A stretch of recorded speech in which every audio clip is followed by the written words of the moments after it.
Salam, Horas, menjua-jua, jua-jua, Yahubu, Ahoy, Rahayu-rahayu, Salpe, salam keselamatan.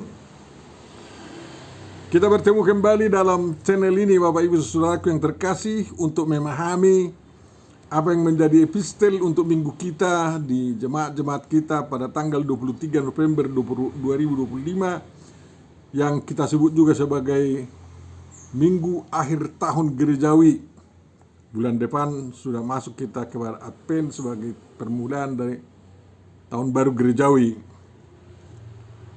Dan kiranya Tuhan memberkati kita untuk semakin banyak mendapat berkat dari Tuhan. Mohon dibagikan video ini, dikomentari, di subscribe bagi yang belum, dan bagi yang sudah terima kasih.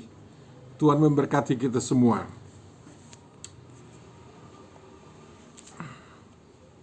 Untuk memulai perenungan kita Bapak Ibu Saudaraku yang terkasih, mari kita terima penyertaan dari Tuhan kita. Kasih karunia dan damai sejahtera dari Allah Bapa kita dan dari Tuhan Yesus Kristus menyertai kamu. Amin.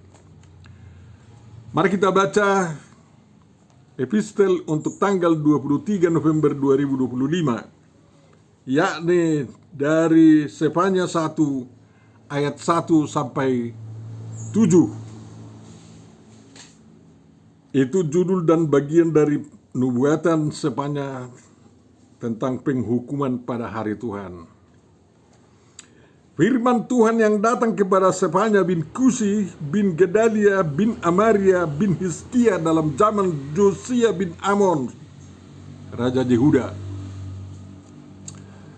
Aku akan menyapu bersih segala-galanya dari atas muka bumi. Demikianlah firman Tuhan. Aku akan menyapu manusia dan hewan. Aku akan menyapu burung-burung di udara dan ikan-ikan di laut. Aku akan merebahkan orang-orang fasik dan akan melenyapkan manusia dari atas muka bumi. Demikianlah firman Tuhan. Aku akan mengacungkan tanganku terhadap Yehuda dan terhadap segenap penduduk Yerusalem. Aku akan melenyapkan dari tempat ini sisa-sisa Baal dan nama para imam berhala, juga mereka yang sujud menyembah di atas sotoh kepada tentara langit, dan mereka yang menyembah dengan bersumpah setia kepada Tuhan, namun di samping itu bersumpah demi dewa Milkom, serta mereka yang berbalik daripada Tuhan, yang tidak mencari Tuhan dan tidak menanyakan petunjuknya. Berdiam dirilah di hadapan Tuhan Allah, sebab hari Tuhan sudah dekat. Sungguh Tuhan telah menyediakan perjamuan korban dan telah menguduskan para undangannya. Demikian firman yang akan kita renungkan Bapak Ibu Saudaraku yang terkasih. Tentu saja yang berbahagia adalah orang yang mendengarkan, memelihara, memahami, menghayati, mengamalkan dan melakukan firman Tuhan dalam perbuatan-perbuatan baik. Amin. Tuhan Bapa Surgawi, terima kasih atas firman yang telah dibacakan kepada kami. Tolonglah kami Tuhan dengan kuasa Roh Kudus-Mu agar kami dapat memahaminya dan juga mengambil yang terbaik untuk kehidupan kami dalam rangka setia mengikut Engkau dan untuk memberitakan Injil keselamatan yang daripada-Mu. Demi Tuhan Yesus Kristus kami memohon. Amin. Tema yang diusulkan kepada kita Bapak Ibu Saudara di akhir tahun gerejawi ini, penghakiman yang terakhir. Penghakiman yang terakhir. Dan itu sangat berkaitan dengan evangelium untuk minggu kita ini, yakni dari kitab Wahyu 20 ayat 11 sampai 15. Bapak Ibu saudaraku yang terkasih, Sepanya dikatakan dalam kitab ini bernubuat pada zaman Josia bin Amon, Raja Yehuda. Josia itu memerintah di antara tahun 641 sampai tahun 609 sebelum Masehi, selama 31 tahun. Dikatakan bahwa Sepanya adalah keturunan dari Raja Hizkia yang memerintah Yehuda pada tahun 728 sampai 699, selama 29 tahun. Itu dari istrinya Hefzibah lahir Manase yang menggantikan Hizkia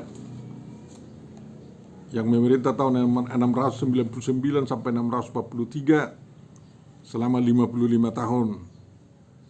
Ya. Dan dari istri Manase, Misulamet binti Harus, lahir Amon sebagai pengganti Manase yang memerintah hanya 2 tahun, tahun 643 sampai 641. Dan dari istri Amon, Jedida binti Adeya, lahir Josia yang memerintah Yehuda selama 31 tahun, yakni 641 sampai 609.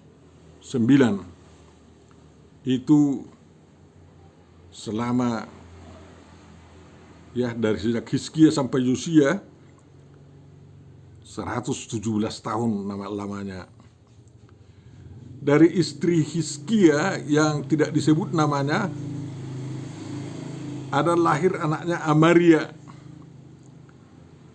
dan Amaria melahirkan anaknya Gedalia, dan Gedalia punya anak bernama Kusi, dan Kusi anaknya Sepanya. Ya, dari sudut silsilah sebenarnya Sepanya ini terhitung sebagai buyut daripada Hizkia. Sedangkan dari anaknya Manase yang menjadi buyut daripada Hizkia adalah Joahas yang hanya 1 tahun memerintah. Jadi walaupun Sepanya dan Joahas setingkat dengan sebagai buyut Hizkia, rupanya antara Amaria, Gedalia, Kusi, Sepanya ada percepatan kelahiran ya.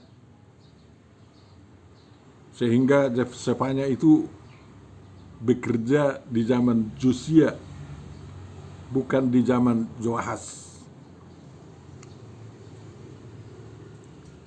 Pada waktu itu di Asur memerintah Sanherib, Asarhadon, Asurbanipal. Dan kita tahu Hizkia adalah raja yang takut akan Tuhan dan juga mengadakan reformasi. Dan kita yakin bahwa keturunan-keturunannya, termasuk terutama buyutnya si Sepanya, tahu bahwa kakek buyutnya itu mengadakan reformasi, ya, pembaharuan atau pengembalian umat Yehuda menyembah secara tulus Jehovah Elohim. Dan reformasi itu tidak berkelanjutan karena setelah Hizkia mati diganti oleh Manase, dan Manase ini karena takut terhadap Asyur, sama sekali membuat bangsa Israel menjadi bangsa yang melupakan Tuhan, atau sedikitnya ya menjadi mengalami sinkritisme. Dan luar biasanya Manase ini juga mempersembahkan anaknya kepada dewa asing. Itu yang sangat menyakitkan hati Tuhan ya.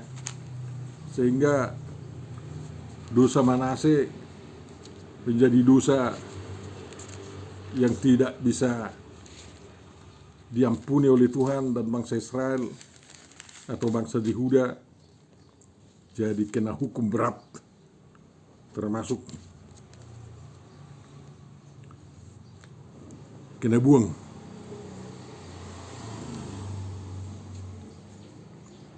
Jadi segala bentuk kekafiran itu atau penyembahan dewa-dewa asing diimpor oleh Manase untuk dilakukan oleh umat Yehuda. Jadi murka Tuhan itu luar biasa lah gara-gara itu.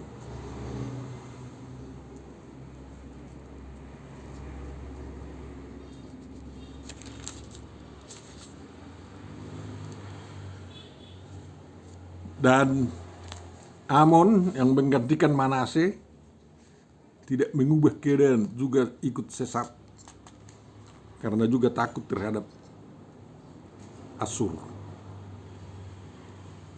Barulah setelah Josia yang umur 8 tahun diangkat menjadi raja oleh kaum imam yang ada di Bait Suci yang rindu akan kebenaran Tuhan.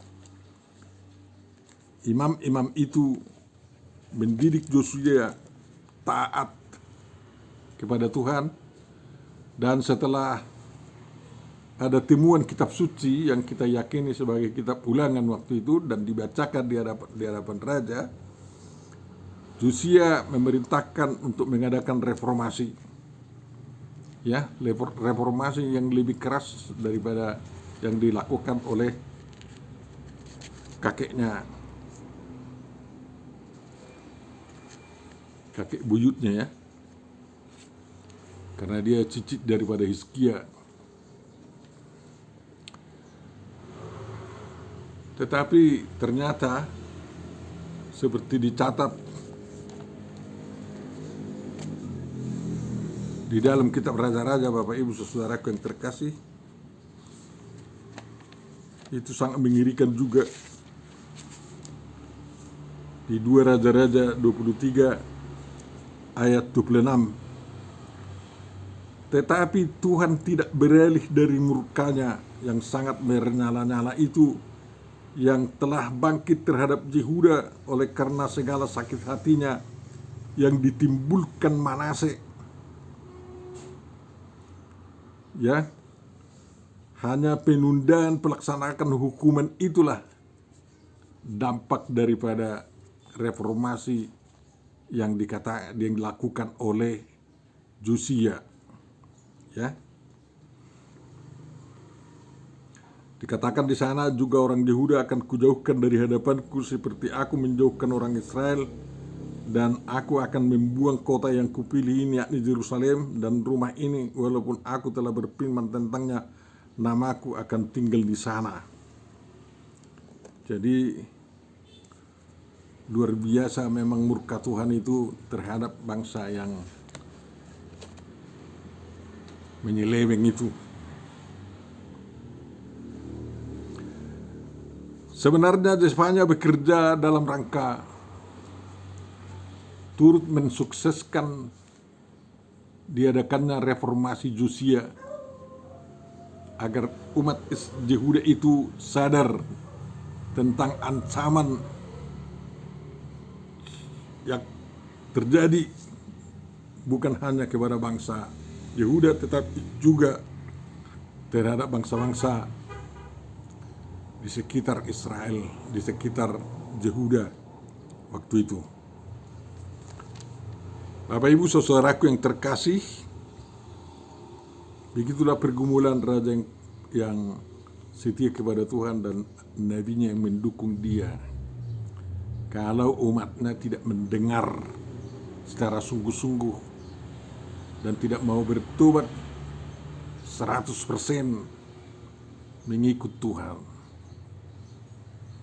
lalu hukuman itu sangat berat, Bapak Ibu saudaraku yang terkasih.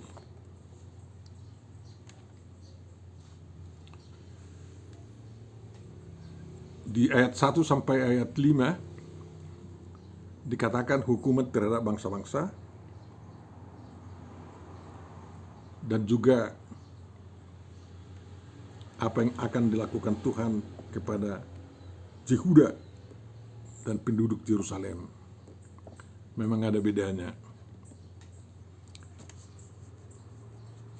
Sepanjang mengatakan bahwa Tuhan akan menyapu bersih, ya, Tuhan akan menyapu bersih, kata Sepanya.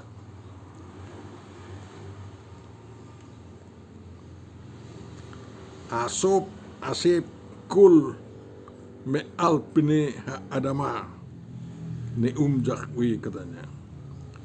Aku akan menyapu bersih segala-galanya dari atas bumi.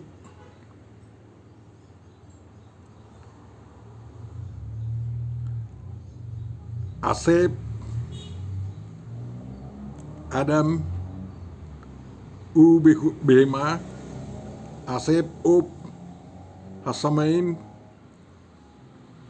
UDG, Hayam. Jadi Asep itu menyapu bersih, tidak ada yang tinggal. Alat menyapu di tangan Tuhan kita tidak diberitahu, ya. Tetapi sepanjang mengambil kata itu untuk menunjukkan bahwa hukuman yang akan dilakukan Tuhan terhadap manusia dan hewan-hewan di bumi melebihi daripada hukuman yang dilakukan terhadap manusia di zaman Nuh. Kalau di zaman Nuh kan dilepaskan lagi 4 keluarga, 4 bapak dan 4 istri. Kalau ini bersih terhadap bangsa-bangsa itu. Jadi alat menyapu untuk membersihkan manusia, ya, kita tidak tahu apa itu. Entah gas, entah racun, entah apa, entah puting beliung, kita tidak tahu. Tapi yang penting semua bangsa yang dianggap Tuhan berdosa itu jadi habis semua, hilang lenyap. Mungkin hanya ditiup Tuhan, ya hilanglah semua, kan. Tetapi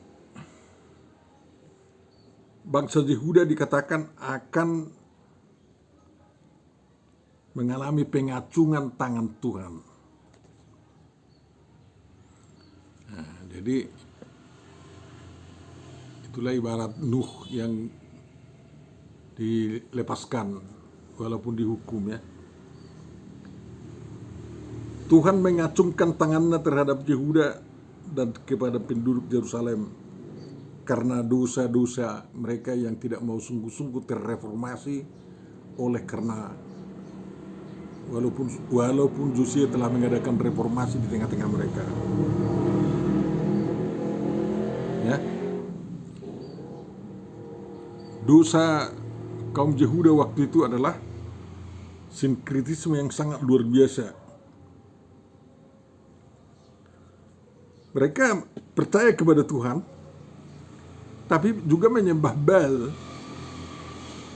Mereka juga memanggil imam-imam Yahudi, imam-imam Yehuda, tapi juga memanggil imam-imam berhala. Mereka mengadakan persembahan, menyembah tentara langit. Mereka menyembah ya dewa Milkom, ya, dan tidak mau sungguh-sungguh. Mereka juga menyembah dewa Asyera dan lain-lain, dewa-dewa asing, karena lebih takut kepada raja-raja di dunia yang menyembah dewa asing. Atau menganggap bahwa setiap dewa itu bisa memberi keberuntungan kepada mereka, ya.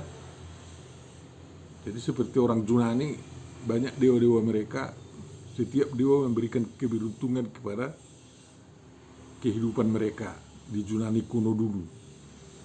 Tapi Tuhan tidak mau begitu. Jangan ada Allah lain padamu.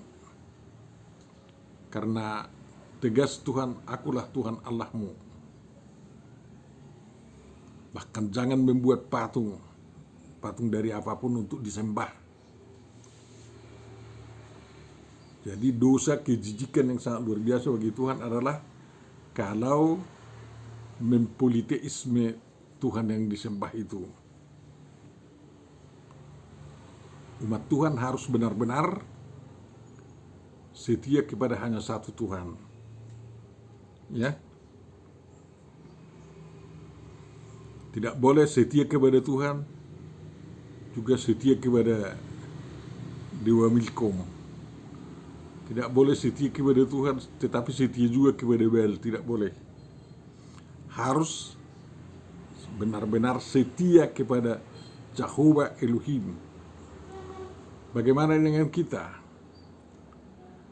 Apakah kita dengan menyembah Yesus Kristus sebagai Tuhan dan Roh Kudus sebagai Tuhan juga membuat tandingan Tuhan sebagai penyembahan kita? Makanya harus kita pahami bagaimana mengapa kita menyembah Yesus Kristus, Roh Kudus.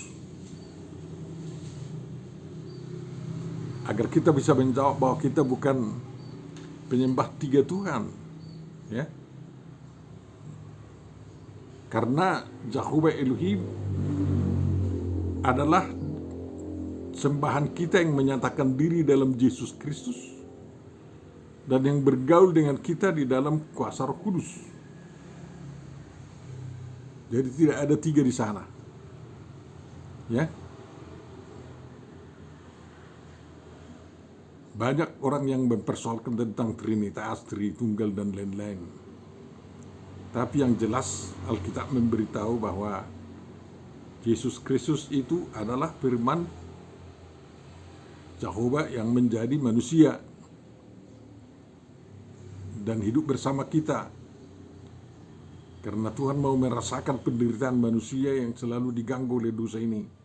Dan lalu mau membuang dosa itu, menghapus dosa itu melalui pengorbanan anak tunggal Bapa Yesus Kristus di kayu salib, dan darahnya tercurah di sana untuk menebus kita. Air tercurah dari dadanya juga untuk membersihkan kita semua dari noda-noda dosa keagamaan dan dosa perbuatan. Kalau kita sambut itu, kita menjadi orang yang selamat. Orang yang menjadi pewaris kerajaan surga di dunia, terutama di surga kelak. Itu tidak ditawar-tawar. Karena begitu besarnya dosa umat manusia pada waktu itu, misalnya kerajaan Asyur di utara,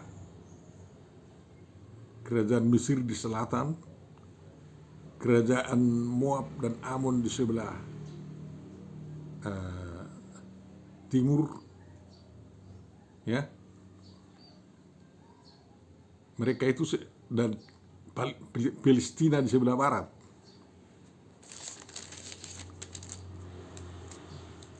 Sepanjang memberitahu hukuman kepada mereka, hukuman yang sangat berat. Mengapa mereka ikut dihukum? Karena mereka lah bangsa Israel itu sesat, takut kepada mereka. Mereka tidak takut kepada Tuhan, sehingga Tuhan harus berhadapan dengan mereka yang menyesatkan bangsanya. Tetapi bangsanya yang mau disesatkan oleh pengaruh mereka itu juga harus dihukum, ya. Agar orang Israel, orang Yehuda mau lagi mencari Tuhan, ya, mau lagi menanyakan petunjuk dari Tuhan. Jadi 4 bangsa-bangsa sekitar Yehuda itu akan dihabisi oleh Tuhan semua, disapu bersih, baik manusia, baik hewan yang ada di sana. Dan bangsa Yehuda akan dihakimi, dihukum keras sampai mau berbalik kepada Tuhan. Dan hari penghukuman besar, hari penghakiman besar yang kemudian kita kenal sebagai akhir zaman, ya. Menurut sepanjang sudah dipersiapkan oleh Tuhan sebagai pernabuhan korban. Dan di sana siapa yang dikorbankan? Ya, semua yang dimusnahkan itu menjadi korban lah itu. Tidak menjadi kurban. Semua yang dimusnahkan itu di hari penghakiman itu menjadi korban, bukan menjadi kurban untuk Tuhan. Tapi Tuhan menguduskan bangsa-bangsa yang diundangnya untuk selamat dan mau menerima keselamatan yang dianjurkan oleh Tuhan. Ya. Dikuduskan berarti dikhususkan untuk mewarisi kehendak Tuhan karena mereka mau setia kepada Tuhan. Undangan Tuhan terhadap bangsa-bangsa agar bangsa-bangsa mencari kehendak Tuhan sudah dinyatakan melalui hukum Taurat Musa. Dan undangan kepada kita diperbaharui melalui kedatangan Yesus Kristus yang menawarkan Injil keselamatan kepada kita. Itulah undangan. Dan siapa yang mau memenuhi undangan Tuhan itu akan diselamatkan. Dan sepanjang di pasal 3 bagian terakhir dari kitabnya ini menyampaikan janji keselamatan kepada orang-orang yang mau menyambut undangan Tuhan untuk datang ke dalam kerajaannya dan mau menikmati kebahagiaan yang dianjurkan, yang disodorkan oleh Tuhan. Kita baca misalnya sepanjang 3 ayat 9 sampai akhir, yakni ayat 20. Ya. Kepada penduduk Yerusalem dikatakan, janganlah takut, hai Sion, jangan tanganmu menjadi lemah. Tuhan Allahmu ada di antaramu sebagai pahlawan yang beri kemenangan. Ia bergirang karena engkau dengan sukacita. Ia membaharui engkau dalam kasih. Ia bersorak-sorak karena engkau dengan sorak-sorai. Seperti pada hari pertemuan raya. Dalam ayat pasal 1 perjamuan raya gitu kan. Jadi Tuhan yang mengangkat malapetaka daripada bangsa umat pilihannya, ya, sehingga umat pilihannya tidak menanggung cela. Tuhan akan bertindak terhadap semua penindas umat Tuhan pada hari itu. Tuhan akan menyelamatkan yang pincang, mengumpulkan yang terpencar, dan membuat mereka tidak mendapat malu, tetapi mendapat kepujian, ya, dan kenamaan di seluruh bumi.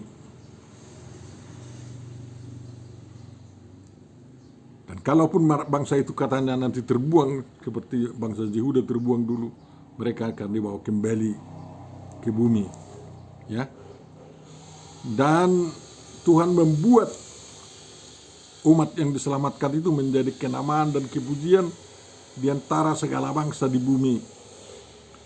dengan memulihkan keadaan mereka di depan mata musuh-musuhnya. Itulah janji keselamatan yang disampaikan oleh Zefania, yang di dalam 1 ayat 7 dikatakan Tuhan telah mempersiapkan, menyediakan adanya perjamuan korban, bukan perjamuan kurban, dan telah menguduskan para undangannya.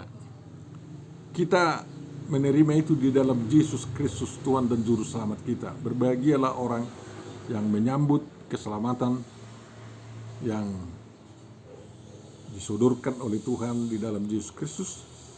Tetapi yakinlah, semua yang menolak Yesus Kristus akan mendapat imbalan hukuman yang terberat nanti di hari penghakiman itu. Tuhan memberkati kita. Terima kasih Bapa atas renungan yang sampai kepada kami, dan berkatilah itu bagi kami. Dan kiranya sampaikanlah berkat-Mu kepada umat-Mu. Tuhan memberkati engkau dan melindungi engkau.